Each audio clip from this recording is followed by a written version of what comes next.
मला असं वाटतं की समाज तुटू नये. समाज तुटला तर त्यातून अराजक निर्माण होतं. एवढंच मला वाटतं की आपण भावंडांसारखे राहतो, एक समाज म्हणून राहतो.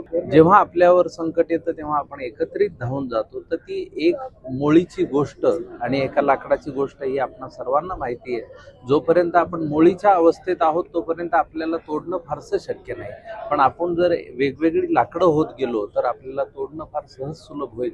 माझी एकच कळकळीची विनंती आहे की हा एकोपा जी गावकी भावकी आपली एकत्र होती ती तशीच टिकून राहावी असं फार मनापासून. खरं तर मला असं वाटतं की यावर विचार मांडण्यापेक्षा तुम्ही त्यांनाच विचारलेलं हे बरं राहील, कारण प्रत्येकाची भूमिका सापेक्ष आहे.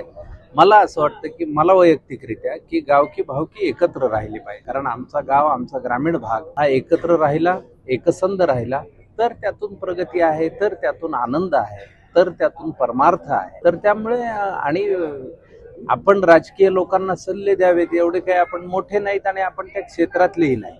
त्यामुळे तुमची जी भावना आहे नागरिक म्हणून तीच माझीही भावना आहे. आपल्यातल्या एकोपा आपण टिकून ठेवावा, कारण आता निसर्ग सुद्धा कोपत चाललाय. त्यामुळे आपल्याला एकत्र राहणं गरजेचं आहे.